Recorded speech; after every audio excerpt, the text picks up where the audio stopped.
Tigo 2 Pro'ni endilikda boshlang'ich 25% dan boshlab 60 oygacha foizsiz muddatli to'lovga, ya'ni 1.432 ming so'mdan olsangiz bo'ladi. Xo'p, Tigo 2 Pro'ni oladigan bo'lsak, tannarxi 214 million. Buni rasmruchka varianti boshlang'ich 25%, ya'ni 53 million bilan 24 oyga 6.715 ming so'mdan oylik to'lov chiqadi. Boshlang'ich 30% 64 million bilan 30 oyga 5 million so'mdan oylik to'lov chiqadi. Boshlang'ich 40% 86 million so'm bilan bo'lsa 30 oyga 4.300 ming so'mdan oylik to'lov chiqadi.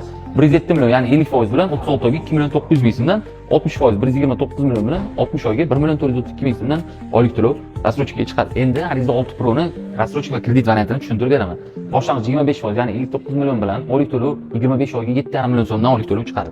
Boshlang'ich 30%, ya'ni 72 million bilan 30 oyga 5 million 500 ming so'mdan oylik to'lov chiqadi. 96 million bilan 30 oyga 4 million 700 ming so'mdan, 50% 120 million bilan 36 oyga 3 million 300 ming so'mdan, eng kami 144 million bilan 60 oygacha hech qanaqa foizasiz 1 million 600 ming so'mdan oylik to'lov chiqadi. Kimgadir shahar ichiga mo'ljallangan crossoverimiz yoki uzoq yo'lga mo'ljallangan sedanimiz qiziq bo'lgan bo'lsa, Cherry Guliston avtosalonimizga tashrif buyurib, bemalol test drive qilib mashinani haydab ko'rib, tanlab, keyin bemalol avtokredit yoki rasmruchkaga chiqarsangiz bo'ladi. Hammalaringni Cherry Gulistonda kutib qolamiz.